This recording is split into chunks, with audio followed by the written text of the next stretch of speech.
जय श्री कृष्ण। आज हम आपके लिए लेकर आए हैं बुधवार व्रत कथा, जिसके सुनने मात्र से गणपति जी हमारे सभी दुख हर लेते हैं और धन धान्य की कमी भी नहीं रहती। तो चलिए जानते हैं कथा के बारे में।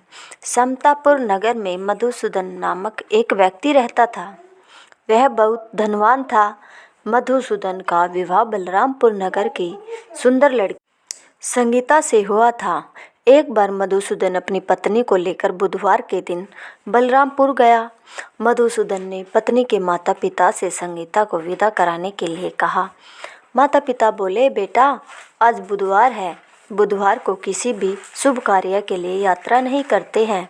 लेकिन मधुसूदन कहाँ मानने वाला था। उसने ऐसी शुभ अशुभ की बातों को न माना। दोनों ने बैलगाड़ी से यात्रा प्रारंभ कर दी। 2 कोस की यात्रा के बाद उसकी गाड़ी का एक पहिया टूट गया। वहाँ से दोनों ने पैदल ही यात्रा शुरू की। रास्ते में संगीता को प्यास लगी।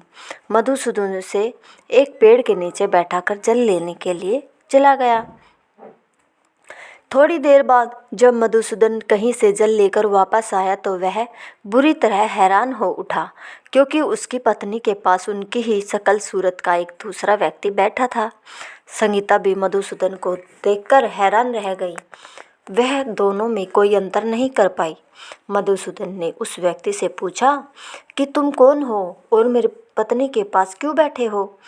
मधुसूदन की बात सुनकर उस व्यक्ति ने कहा, अरे भाई, यह मेरी पत्नी संगीता है। मैं अपनी पत्नी को ससुराल से विदा कराकर लाया हूँ। लेकिन तुम कौन हो जो मुझसे ऐसे प्रश्न कर रहे हो। मधुसूदन ने कहा, तुम जरूर कोई चोर या ठग हो। यह मेरी संगीता है।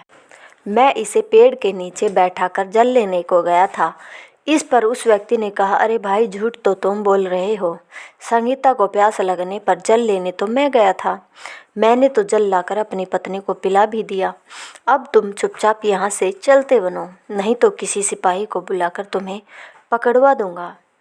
दोनों एक दूसरे से लड़ने लगे। उन्हें लड़ता देखकर बहुत से लोग वहां एकत्रित हो गए। नगर के कुछ सिपाही भी वहां आ गए। सिपाही उन दोनों को पकड़कर राजा के पास ले गए। सारी कहानी सुनकर राजा भी कोई निर्णय नहीं कर पाया। संगीता भी उन दोनों में से अपने वास्तविक पति को नहीं पहचान पा रही थी। राजा ने दोनों को कारागार में डाल देने के लिए कहा। राजा के फैसले पर असली मधुसूदन भयभीत हो उठा। तभी आकाशवाणी हुई, मधुसूदन, तूने संगीता के माता पिता की बात नहीं मानी और बुधवार के दिन अपनी ससुराल से प्रस्थान किया। यह सब भगवान बुद्धदेव के प्रकोप से हो रहा है। मधुसूदन ने भगवान बुद्धदेव से प्रार्थना की कि हे भगवान बुद्धदेव, मुझे क्षमा कर दीजिए। मुझसे बहुत बड़ी गलती हुई है। भविष्य में अब कभी बुधवार के दिन यात्रा नहीं करूँगा और सदैव बुधवार को आपका व्रत किया करूँगा।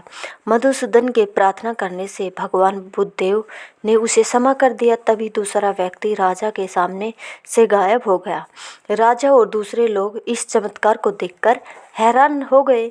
भगवान बुद्धदेव की इस अनुकंपा से राजा ने मधुसूदन और उसकी पत्नी को सम्मानपूर्वक विदा किया। कुछ दूर चलने पर रास्ते में उन्हें बैलगाड़ी मिल गई। बैलगाड़ी का टूटा हुआ पहिया भी जुड़ा हुआ था। दोनों उसमें बैठकर समतापुर की ओर चल दिए। मधुसूदन और उसकी पत्नी संगीता दोनों बुधवार को व्रत करते हुए आनंदपूर्वक जीवन यापन करने लगे।